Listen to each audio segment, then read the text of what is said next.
everyone, and welcome back. Thank you so much for stopping by.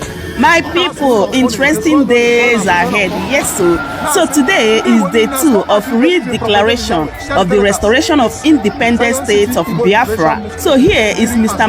Rubin from United States of America. Like, I want you guys to just listen and hear everything this man said here. And also he answered this question that people are asking all over the place. Like, why are they declaring Biafra in Finland? Why not in Nigeria? Like this and that. And also he said a lot of things about what is happening in Nigeria and the reason why it is necessary for Biafrans to have Biafra. Like, this is a very interesting session, honestly. I would love you guys to share it to the world and also give me a thumbs up. Go to hell, tell Elisa we know before. Put Charlie for call, tell and say we conquer. Now what destiny we want to save our... Now, it is our honor, our collective honor, to welcome Michael Rubin from the American Enterprise Institute to talk to us about issues relating our freedom. Welcome, Michael. Thank you very much. Let me begin by saying... Recording in progress. Let me begin by saying Biafra exists. Biafra exists.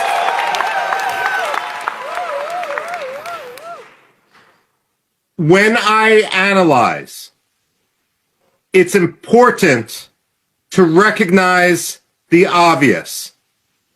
It's willful blindness to embrace some of the excuses which the West uses to avoid discussing the autonomy, the freedom, the liberty, and the independence of Biafra. It is not climate change, but deliberate murder.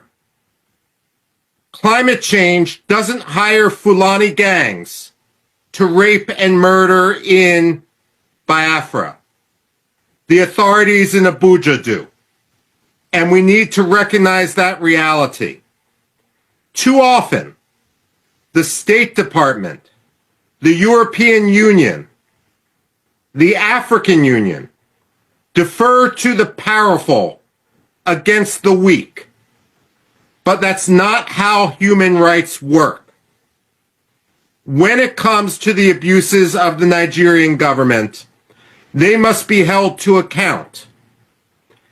When Secretary of State Antony Blinken met with Muhammadu Buhari, the former president of Nigeria and a war criminal from the days of the first Biafra genocide, he took Nigeria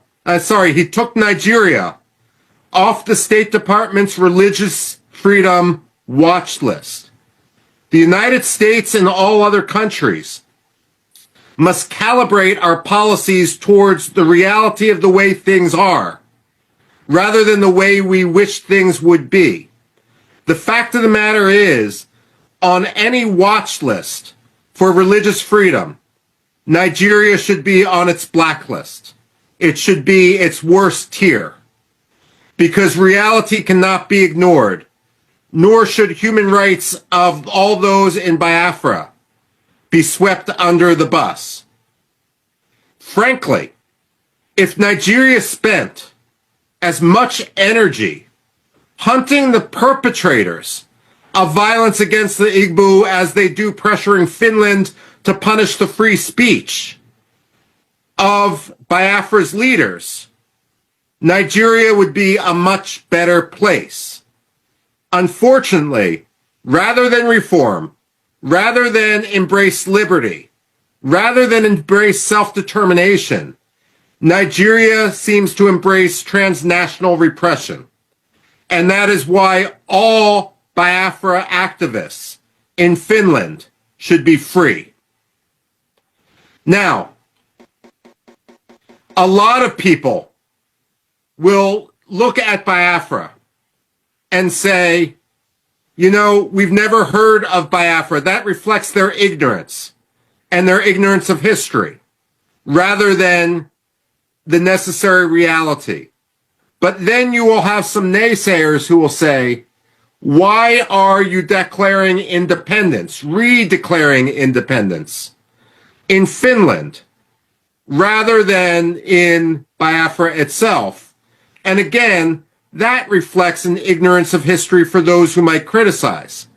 After all, Czechoslovakia declared its independence in Washington, D.C., right near where I sit now. And no one suggested that the Czechs and the Slovaks didn't deserve their freedom.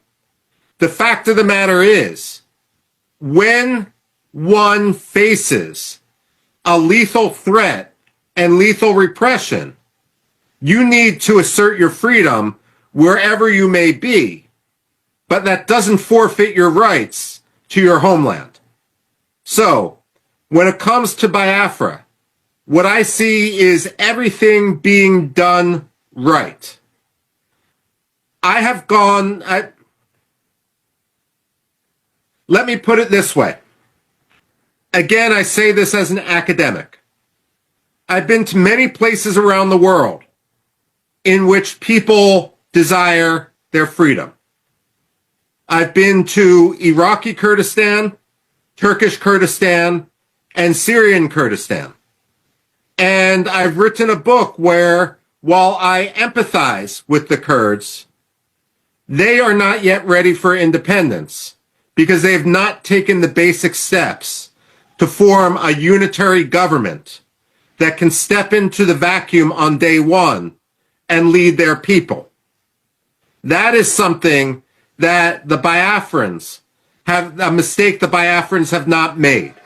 What I see today with the organization of the Biafrans has been absolutely and completely admirable. You are not simply symbolically declaring independence. You are setting in motion a government which can take over all functions of the government. Now, some people may complain that Biafra now has its own army, and they may say that is a terrorist action. They are wrong. It is the job of any government to monopolize the use of force within its territory. The Nigerian army is the occupying army right now. Its job is not to monopolize the use of force within Biafra, because they have shown when they use force, they use it not for security, but to perpetrate insecurity. They use it to murder, they use it to rape, they use it to charter buses, to bring in militias, so that people, naive people may believe that they have nothing to do with what is going on in the region. Now, I'm a historian by training, which means I get paid to predict the past. Also, speaking of pay, let me be clear. I am receiving nothing for my advocacy for Biafra. I have been offered nothing. I have demanded nothing, and I am receiving nothing. Nor would it even be legal for me to accept money from anyone. I am speaking only as an analyst and only as someone who wants to further liberty. Now, I ask as a historian, where has it worked to force the victims of genocide together with their perpetrators? Where in history has that ever worked? Aggressors must understand that if they turn to genocide, they will always lose. The fact of the matter is, Nigeria lost Biafra in 1967. They may have won the war temporarily, but they permanently lost Biafra. The decisions they made 57 years ago forfeited any rights they have to control to occupy, to speak on behalf of the people of Biafra. Let me conclude by saying, as an analyst again, I don't think the United States will be the first country to recognize Biafra. But I pray that it won't be the third country either.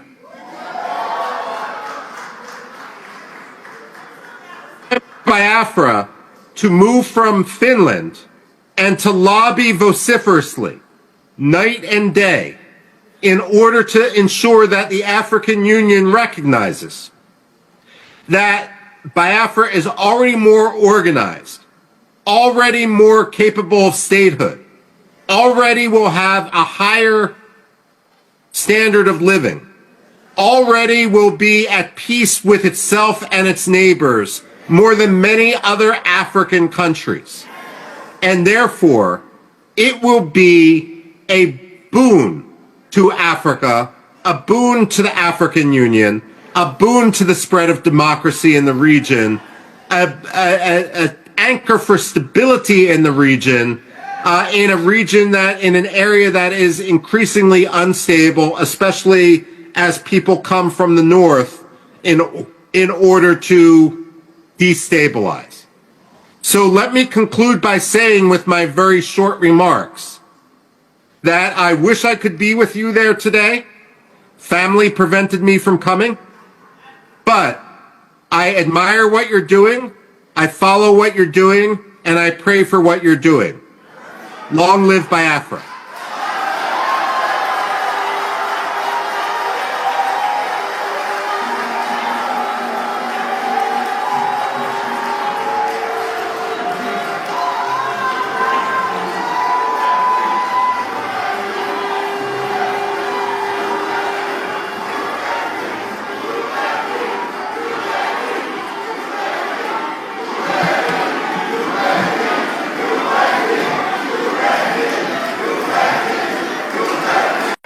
Hey, Michael, thank you so much.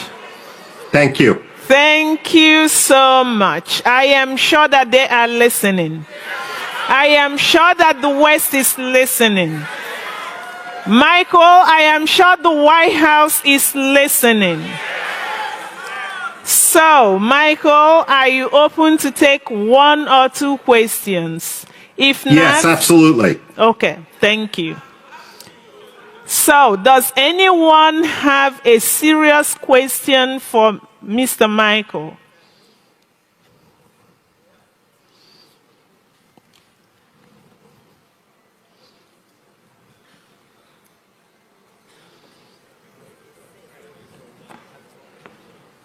Oh, hail Biafra. Mr. Michael, I thank you for taking the opportunity to speak to Biafrans, and we appreciate what you're doing.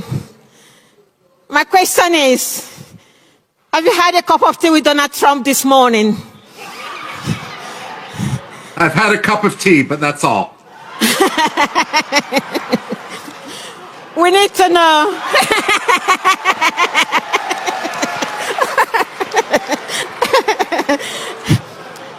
We need to know, with your own experience, what do you think Donald Trump will be saying at this moment? Let me put it this way. Personnel is policy. Donald Trump is the president, but what matters are those who will be staffing him at the Undersecretary of State for Africa level, at the National Security Council, and the Pentagon. That is who also in the Senate Foreign Relations Committee separately. That is who needs to be lobbied if the Biafrans are going to convince the United States. Quite frankly, American attention right now is on China, it's on Russia, it's on Israel. It behooves the Biafrans to make sure that Biafra gets the headlines for the right reasons. If I may, and this isn't an either or, the Somalilanders have been at this for years and have made tremendous strides. you can jump over much of the preliminary work they have done to make your case. And given the Biafran diaspora in the United States, given the talent, given how vocal they are going to be your ambassadors.